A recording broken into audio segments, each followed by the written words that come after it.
Good morning students, आपका मैं फिर से स्वागत करता हूं अपने यूट्यूब चैनल वीर फिजिक्स क्लासेस में। आज हम बात करेंगे 12th क्लास यूनिट नंबर 8 का फर्स्ट चैप्टर जिसका नाम है एटम्स।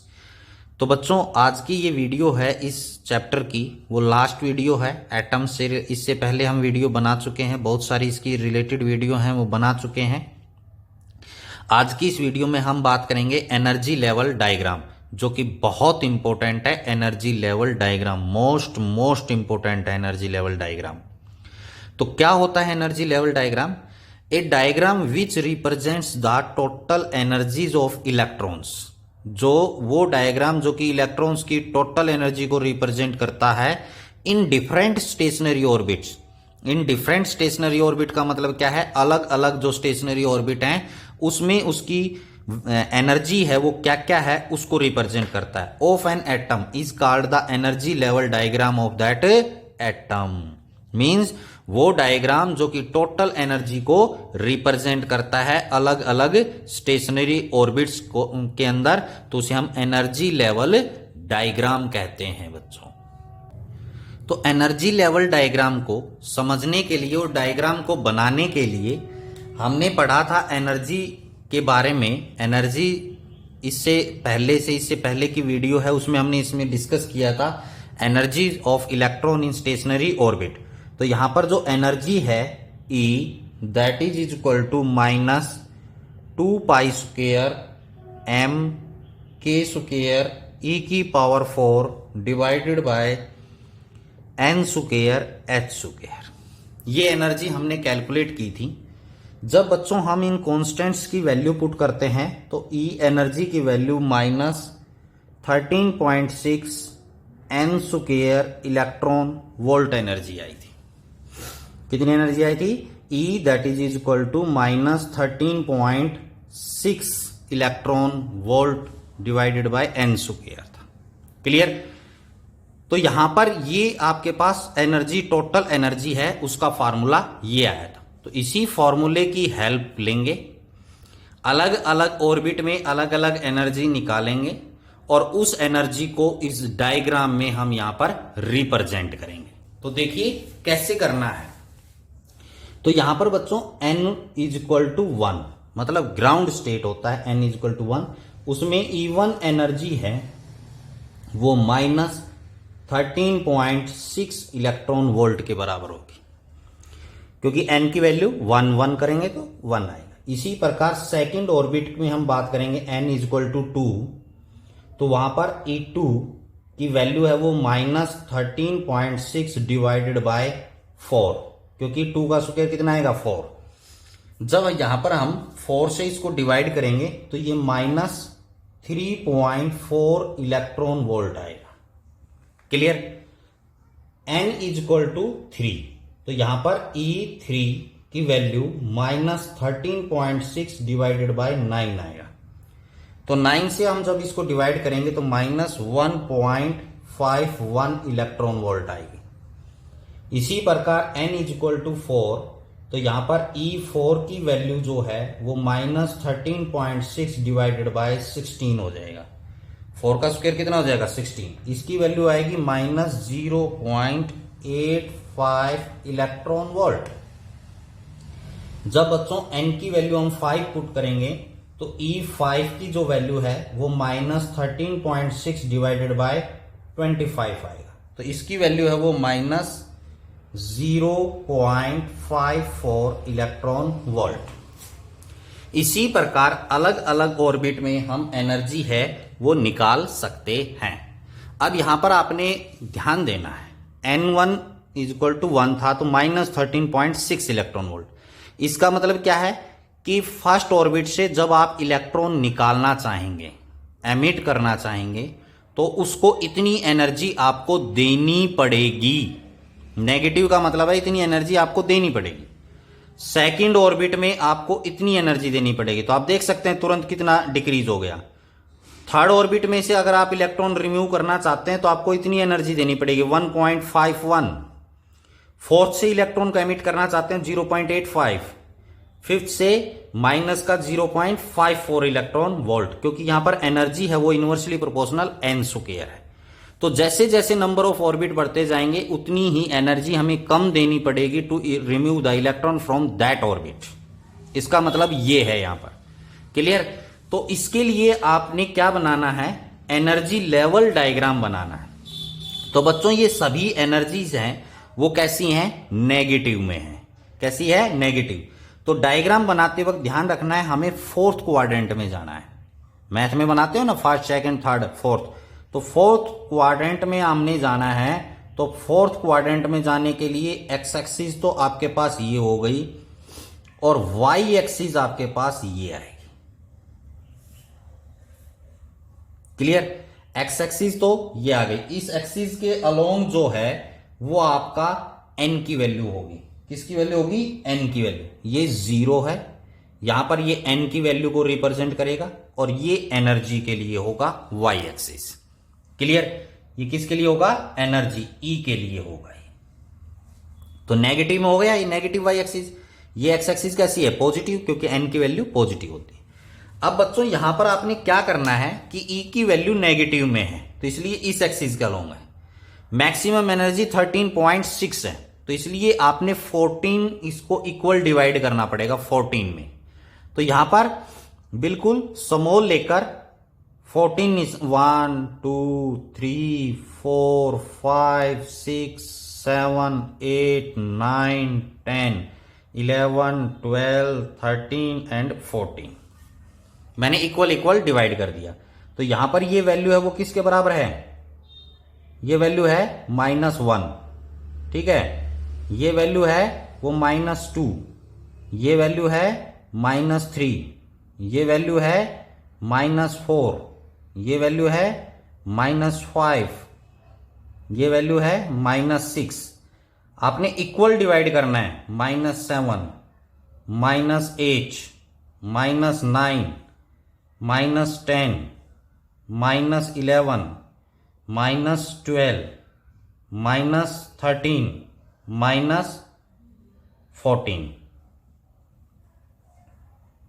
-14।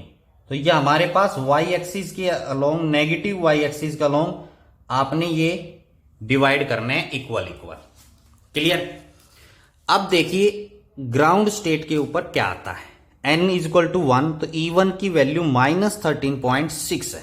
तो 13.6 ये 13 का हाफ, तो इससे थोड़ा सा ज्यादा ले लेंगे। तो यहां पर आप एक स्ट्रेट लाइन आप ड्रॉ करेंगे। ये कब आई है, जब n की वैल्यू 1 है। This is 13.6। क्लियर? सेकंड पर 3-4 है तो 3.4, ये 4 और इसके बीच में 3.4, तो मतलब हाफ से थोड़ा सा ऊपर। ये आप स्ट्रेट लाइन स्केल से आप ड्रॉ करेंगे।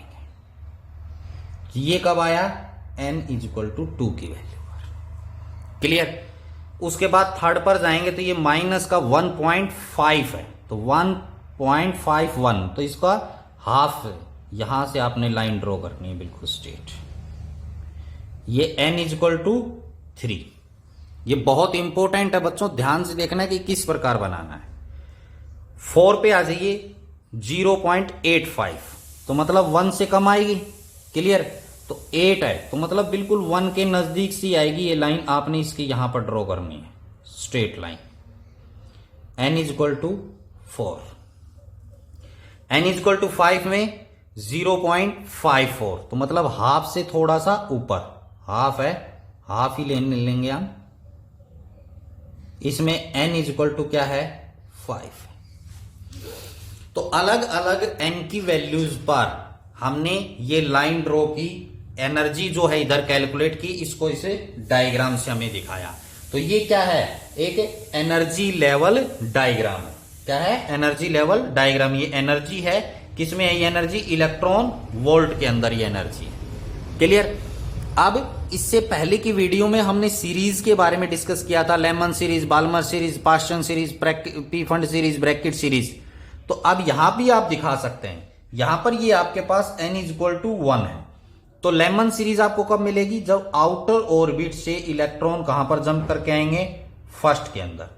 जैसे सेकंड से भी इसके अंदर आए, थर्ड के अंदर भी आए, थर्ड से भी, फोर्थ से भी और फिफ्थ से भी। तो यहां से आपको मिलेगा, तो ये कौन सी सीरीज मिलेगी बच्चों, इसमें लेमन सीरीज। तो यहां पर आप दिखा सकते हैं ये लेमन सीरीज है। इसी प्रकार सेकंड ऑर्बिट में थर्ड ऑर्बिट से आउटर ऑर्बिट, थर्ड से, फोर्थ से, इसी प्रकार फिफ्थ से आए। तो यहां से आपको कौन सी सीरीज मिलेगी, बाल्मर सीरीज। क्लियर। तो ये लेमन सीरीज, बाल्मर सीरीज। इसी प्रकार यहां पर आप क्या दिखा सकते हैं, पास्टन सीरीज लिख सकते हैं यहां पर, पास्टन सीरीज। इसी प्रकार ब्रैकेट पे फंड आ जाएगी। तो दिस इज द, यहां पर हमने सीरीज को भी दिखाया और एनर्जीज को अलग अलग लेवल्स पर, नंबर्स ऑफ ऑर्बिट में कितनी एनर्जी है उसको भी यहां पर क्या दिखाया, मैथमेटिकली भी कैलकुलेट किया और यहां पर डायग्राम से भी। और इस फार्मूले को हम लास्ट, इससे भी पहले जो वीडियो थी उसमें हम डिस्कस कर चुके हैं एनर्जीज के बारे में। क्लियर कि ये कैसे कैलकुलेट की, तो वहां पर आप देख सकते हैं कि किस प्रकार इस एनर्जी को कैलकुलेट किया और मैथमेटिकली वैल्यू ये हमारे पास आई। तो न्यूमेरिकल्स निकालने में भी आपकी बहुत मदद करेगी और ये एनर्जी लेवल डायग्राम है जो कि बहुत इंपॉर्टेंट है। क्लियर। आइए बच्चों, अब हम कुछ इंपॉर्टेंट डेफिनेशंस हैं उनके बारे में डिस्कस करते हैं। सबसे पहली बात आती है, इससे रिलेटेड बच्चों न्यूमेरिकल्स भी आते हैं जिनके बारे में मैं आपको एक एग्जांपल के फॉर्म में बताऊंगा। एक्साइटेशन क्या होता है, कि एक्साइटेशन क्या है, इसकी डेफिनेशन के बारे में हम डिस्कस करते हैं। तो the process in which absorption of energy, तो ध्यान दें एक्साइटेशन में क्या होगा, एनर्जी एब्जॉर्ब होगी बाय एन इलेक्ट्रॉन, यानी एक इलेक्ट्रॉन के द्वारा एनर्जी क्या होगी, absorb. Take the electron from inner orbit to some outer orbit of higher energy is called excitation. Means यहां पर आउटर ऑर्बिट, जैसे ये आपके पास क्या है, न्यूक्लियस है, ये इलेक्ट्रॉन है, ये फर्स्ट ऑर्बिट, ये क्या है, सेकंड। तो फर्स्ट ऑर्बिट ये इनर ऑर्बिट है, ये क्या है, आउटर ऑर्बिट। तो इनर ऑर्बिट से आउटर ऑर्बिट में इलेक्ट्रॉन जाए, कब जाए, जब यहां पर एनर्जी क्या करे, एब्जॉर्ब करे। तो एनर्जी क्या करे, absorb from an inner orbit से to some outer orbit of the higher energy is called excitation. Clear. मतलब एनर्जी एब्जॉर्ब करे, एनर्जी एब्जॉर्ब करेगा तब क्या होगा, इनर से आउटर की तरफ जाएगा, तो वो हायर एनर्जी एक्साइटेशन होगा। इसके बाद है एक्साइटेशन ऑफ पोटेंशियल। तो ये अलग अलग डेफिनेशन है दोनों। तो इसमें क्या है, एक्साइटेशन पोटेंशियल में the minimum accelerating potential which provide an electron energy sufficient to jump from innermost orbit to one of the outer orbit means minimum accelerating potential। जैसे एक्साइटेशन का मतलब क्या है, इनर से आउटर में जाए। क्लियर। तो इनर से आउटर में क्या हो, पोटेंशियल में क्या होगा, minimum accelerating potential required for the electrons to jump from inner to outer orbit, यानी फर्स्ट से सेकंड में जाए तो जो पोटेंशियल, एक्सीलरेटिंग पोटेंशियल की आवश्यकता होगी minimum, that is excitation potential कहलाएगा। क्लियर। और एक्साइटेशन पोटेंशियल या इसको हम रेजोनेंस पोटेंशियल भी बोलते हैं। क्या बोलते हैं, रेजोनेंस पोटेंशियल भी बोला जाता है। क्लियर हो गया। यानी इनर से आउटर में जाना है, वो एक्साइटेशन पोटेंशियल कहलाएगा। अब इनर से आउटर ऑर्बिट में जाए, मतलब फर्स्ट ऑर्बिट से वो कहां जाए, सेकंड ऑर्बिट में, तो कितनी एनर्जी की रिक्वायरमेंट होगी।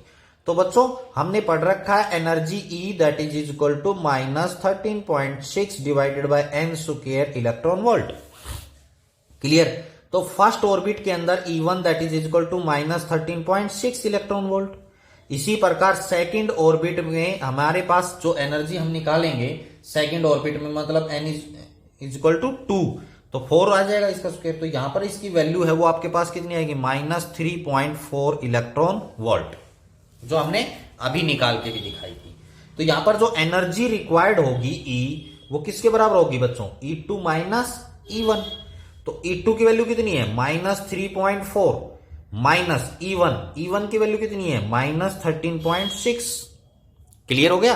E2 की वैल्यू -3.4, E1 की -3, तो ये यहां पर क्या हो जाएगा, -3.4 प्लस 13.6, तो यहां पर जो आपके पास एनर्जी आएगी वो 10.2 इलेक्ट्रॉन वोल्ट आएगी।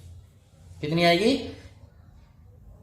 10.2 इलेक्ट्रॉन वोल्ट। तो मतलब 10.2 इलेक्ट्रॉन वोल्ट एनर्जी है, उसकी आवश्यकता है ग्राउंड स्टेट से फर्स्ट एक्साइटेड स्टेट में जाने के लिए।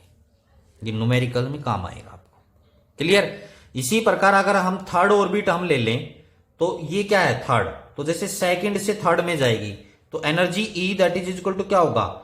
E3 minus E2। तो ये क्या है? फर्स्ट ऑर्बिट से ये सेकंड एक्साइटेड स्टेट से थर्ड एक्साइटेड स्टेट। क्लियर? ये आपका फर्स्ट एक्साइटेड स्टेट, ये क्या है? Second excited state. क्लियर? तो इसमें निकालना, सेकंड से थर्ड निकालना, कितनी एनर्जी की आवश्यकता पड़ेगी? तो इसको सब्सट्रैक्ट कर दीजिए और निकालने का फार्मूला आपको दिया हुआ है। तो मतलब 10.2 इलेक्ट्रॉन वोल्ट की एनर्जी की आवश्यकता पड़ेगी जब इलेक्ट्रॉन ग्राउंड स्टेट से फर्स्ट एक्साइटेड स्टेट में जाएगा। तो क्लियर हो गया? तो इस प्रोसेस को क्या कहते हैं? एक्साइटेशन कहते हैं कि इनर से आउटर ऑर्बिट में इलेक्ट्रॉन जाए। आइए बच्चों, अब हम बात करते हैं नेक्स्ट इंपॉर्टेंट डेफिनेशन के बारे में, जो कि है आयनाइजेशन क्या होता है। It is the phenomenon of removal of an electron from outermost orbit of an atom. Means जो एटम है उसका जो outermost orbit है उससे इलेक्ट्रॉनों को रिमूव करने के लिए, इलेक्ट्रॉन को रिमूव करना, उस फिनोमिनॉन को आयनाइजेशन कहते हैं। जैसे हमारे पास क्या है? ये न्यूक्लियस है, इसके अराउंड में ये आपके पास फर्स्ट ऑर्बिट, ये आपके पास क्या है? Second orbit. ये फर्स्ट और ये सेकंड। मान लीजिए सेकंड जो है वो आउटर मोस्ट ऑर्बिट है, तो यहां पर आपके पास क्या है? इलेक्ट्रॉन। तो इस इलेक्ट्रॉन को आउटर मोस्ट ऑर्बिट से इस इलेक्ट्रॉन को निकालने का जो फिनोमिनॉन होता है, रिमूव करने का, दैट इज कॉल्ड आयनाइजेशन। अब इसी के आगे ionization potential means the minimum accelerating potential which would provide an electron energy sufficient just to remove it from outermost orbit of the atom। जैसे ये एटम है, इसका आउटरमोस्ट ऑर्बिट है, इससे इस इलेक्ट्रॉन को बाहर निकालने के लिए जो मिनिमम एसिलेटिंग पोटेंशियल दिया जाता है या मिनिमम पोटेंशियल की आवश्यकता होती है, उसे हम आयनाइजेशन पोटेंशियल बोलते हैं। जैसे आपको मैंने अभी बताया, E एनर्जी का formula -13.6 divided by n square electron volt होता है। तो जो ग्राउंड स्टेट है उसमें n इक्वल टू 1, तो E1 एनर्जी है वो कितनी होगी बच्चों? -13.6 इलेक्ट्रॉन वोल्ट। क्लियर? तो मान लीजिए एक ही ये आउटर मोस्ट ऑर्बिट है पहला, तो यहां से आयनाइजेशन जो एनर्जी की आवश्यकता पड़ेगी, यानी फर्स्ट ऑर्बिट से ग्राउंड स्टेट पर इलेक्ट्रॉन है, उससे इलेक्ट्रॉन को रिमूव करना है, तो हमें कितनी एनर्जी देनी पड़ेगी? 13.6 इलेक्ट्रॉन वोल्ट एनर्जी देनी पड़ेगी, रिक्वायर्ड होगी। और अगर जैसे सेकंड है, n equal to 2, second orbit है ना, उससे अगर आपने एनर्जी है, यानी इलेक्ट्रॉन है, उसको रिमूव करना है, तो यहां पर E2 की वैल्यू है वो कितनी आएगी? -3.4 इलेक्ट्रॉन वोल्ट। क्लियर? तो सेकंड आउटर मोस्ट ऑर्बिट है, तो उसको कितनी एनर्जी देनी पड़ेगी आपको? 3.4 इलेक्ट्रॉन वोल्ट एनर्जी इस इलेक्ट्रॉन को देनी पड़ेगी यहां से बाहर निकालने के लिए। Clear? This is the minimum energy. अब बात आती है आयनाइजेशन पोटेंशियल क्या है। तो मिनिमम एसिलेटिंग पोटेंशियल, तो जैसे एनर्जी कितनी है? 13.6 इलेक्ट्रॉन वोल्ट, तो आयनाइजेशन पोटेंशियल भी कितना होगा? इतना ही होगा, 13.6 वोल्ट के बराबर ही होगा आयनाइजेशन पोटेंशियल। इसी प्रकार सेकंड जो ऑर्बिट है उसका आयनाइजेशन पोटेंशियल कितना होगा? 3.4 वोल्ट। 3.4 वोल्ट, क्योंकि इलेक्ट्रॉन वोल्ट मतलब एक इलेक्ट्रॉन को 1 वोल्ट के थ्रू एसिलेट करना, इलेक्ट्रॉन वोल्ट होता है एक एनर्जी की यूनिट। तो यहां पर पोटेंशियल कितना, आयनाइजेशन पोटेंशियल कितना होगा सेकंड ऑर्बिट का? 3.4 वोल्ट। फर्स्ट ग्राउंड स्टेट से अगर आप रिमूव करना चाहते हैं तो एनर्जी तो 13.6 देनी पड़ेगी, वोल्टेज आयनाइजेशन पोटेंशियल कितना होगा? 13.6 होगा एक इलेक्ट्रॉन को रिमूव करने के लिए आउटर मोस्ट ऑर्बिट से। इसी प्रकार एक्साइटेशन एनर्जी की बात थी, तो जितनी एनर्जी आई थी उतनी ही क्या होगी, एक्साइटेशन पोटेंशियल उतना ही होगा। क्लियर? तो these are the some important definitions. और आज की इस वीडियो में हमने एनर्जी लेवल डायग्राम, जो कि बहुत इंपॉर्टेंट है, और ये टू हैं इंपॉर्टेंट डेफिनेशन है, उनके बारे में भी हमने डिस्कस किया है, जो कि न्यूमेरिकल में भी आपकी बहुत मदद करेगा और वैसे भी ये बहुत इंपॉर्टेंट है। आज की इस वीडियो में इतना ही। Thank you and have a nice day. फिर मिलेंगे नेक्स्ट वीडियो में नेक्स्ट चैप्टर के साथ, जिसका नाम है न्यूक्लियाई। तब तक के लिए good bye, thank you and have a nice day.